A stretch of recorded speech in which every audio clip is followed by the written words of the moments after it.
বিধানসভা নির্বাচনের আগে এসআইআর প্রক্রিয়ার মাধ্যমে যে প্রায় ৯১ লক্ষ নাগরিকের নাম বাদ দেওয়া হলো, এই প্রেক্ষিতে এসইউসিআই কমিউনিস্ট দলের বসিরহাট জেলা সাংগঠনিক কমিটির সম্পাদক হিসাবে আপনার মতামত কি?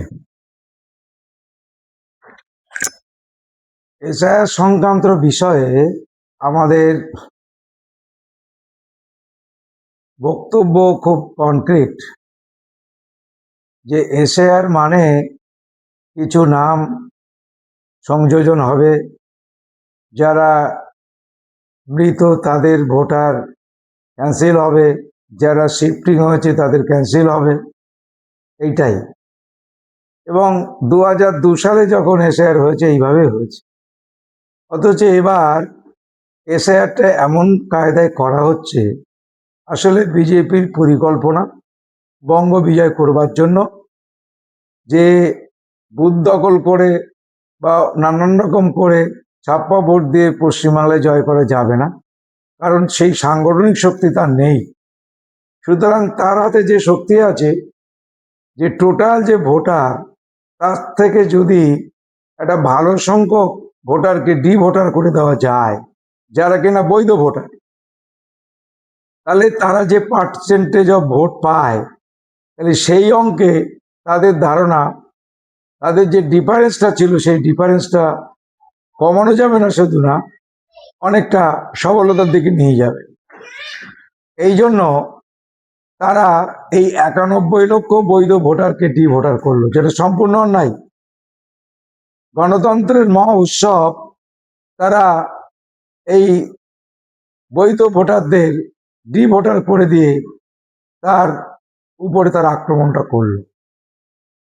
এবং তাদের লক্ষ্য ছিল, বিজেপির মূল কথা হচ্ছে যে ডিটেক্ট করো, তারপরে ডিলিট করো, তারপরে ডিপোর্ট করো।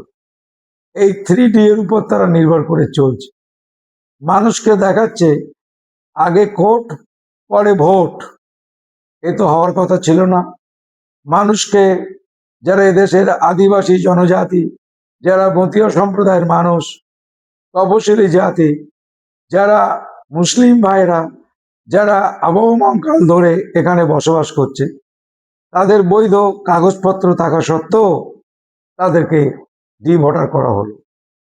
অত্যন্ত দুঃখের হলে কথাও সত্য, কিছু কিছু বিশিষ্ট নাগরিক, যেমন আমাদের দলের 5 বছরের এমপি জয়নগরের, এবং 21 বছর ধরে তিনি সরকারি ডাক্তারি পেশার সঙ্গে যুক্ত ছিলেন, আধিকারিক ছিলেন, তার বৈধ কাগজপত্র থাকা সত্ত্বেও তিনি পেনশনভোগী, তাকেও ডি ভোটার করা হলো।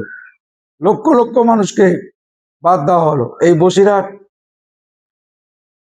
দক্ষিণে 8,000 বৈধ ভোটারকে তারা অবৈধ করল। বসিরহাট উত্তরে 23,000 ভোটারকে ডি ভোটার করলো। সরবনগরে তাই 21,000 মানুষকে ডি ভোটার করলো। এরকম প্রত্যেকটা জায়গায় এটা করা হলো। এর ফলে কি হলো? এর ফলে যারা 24 সালে ভোট দিল, প্রধানমন্ত্রী, স্বরাষ্ট্রমন্ত্রী, ভারতবর্ষের মন্ত্রিসভা গঠন করলো, তারা 2026 এসে ডি ভোটার হয়ে গেল। ফলে এই অগণতান্ত্রিক ভাবে মানুষকে এই যে তারা বাদ দিল, এটা সম্পূর্ণ অন্যায়, অগণতান্ত্রিক। আমরা তীব্র ধিক্কার জানাই।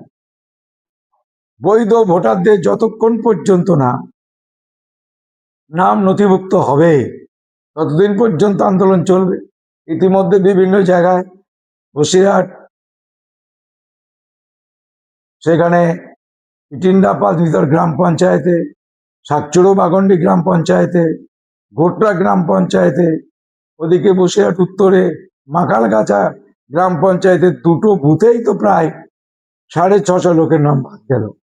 প্রত্যেকটা বুথের মানুষ কিন্তু ফুঁসছে, এবং প্রত্যেকটা মানুষ কিন্তু আন্দোলনে যুক্ত হয়ে আছে। ফলে নির্বাচনের পরে আন্দোলন হবে। মানুষ তার নাগরিকত্ব পাওয়ার জন্য যতদূর আন্দোলনে যাওয়া যায় ততদূর আন্দোলনে যাবে। আমরা সেই আন্দোলনে সম্পূর্ণ সহযোগিতা করব। আমরা সেই আন্দোলনকে বিজয়ের লক্ষ্যে নিয়ে যাব।